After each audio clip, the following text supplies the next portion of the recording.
Selamun aleyküm. Bugün miladi 23 Nisan 2022 Cumartesi, Hicri 22 Ramazan 1443. Günün ayeti: İnkar edenler ve ayetlerimizi yalanlayanlar, işte onlar çılgın ateşin arkadaşlarıdırlar. Günün hadisi: Yazıklar olsun o kimseye ki insanları güldürmek için konuşur ve yalan söylerler. Yazık ona, yazık ona. Tarihten haberdar olmak için tarihte bugün neler yaşandı hep birlikte bakalım. 1923 Lozan Barış Konferansı 23 Nisan 1923'te ikinci defa toplandı. 1982 TRT renkli yayına başladı. Türkiye tamamen renkli televizyon yayınına 80'li yılların ortasında geçebildi. 1984 AIDS'e neden olan virüs belirlendi. Bilinen ilk AIDS vakaları 1981'de ABD'nin New York ve Kaliforniya eyaletlerinde rapor edildi. 1986 Anayasa Mahkemesi'nce iptal edilen yabancıların Türkiye'de mülk edinmesine olanak sağlayan yasa 1986 yılında mecliste kabul edildi.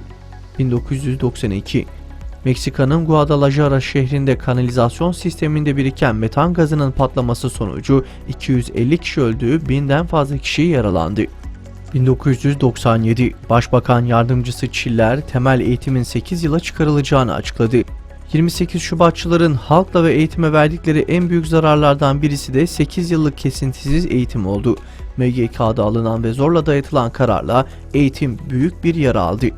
2012 Mısır'da Müslüman Kardeşler destekli aday Hayrat Şatır'ın adaylığının düşürülmesi üzerine Hürriyet ve Adalet Partisi Muhammed Mursi'yi yeni aday olarak gösterdi. Yüksek Seçim Komisyonu 15 Nisan'da aldığı kararla Cumhurbaşkanlığı yarışına katılmak için başvuran 10 adaya Cumhurbaşkanlığı yolunu kapatmıştı. 2013 Diyarbakır'da düzenlenen Mevlid-i Nebi etkinliğine katılmak üzere miting alanına gelen peygamber sevdalısı Sümeyye Çelik hayatını kaybetti. Merhume Çelik etkinlik alanına gelmeden önce elektrik kablosuna teması sonucu akıma kapılarak şehit oldu. 2013 İşgalci Siyonistlerle sıkı ilişkiler içerisinde olan Azerbaycan yönetimi okullarda başörtüsü yasağını protesto eden göstericileri 6'şar yıl hapis cezasına çarptırdı. 2014 Filistin'de El Fetih ile Hamas arasında milli mütabakat hükümeti kurulması konusunda uzlaşmaya varıldı. 2014 Cezayir'de Anayasa Konseyi göstermelik Cumhurbaşkanlığı seçimlerinin kesin sonuçlarını açıkladı. Oyların %81,53'ünü alan Fransız kuklası Abdülaziz Bouteflika 4. kez Cumhurbaşkanı seçildi.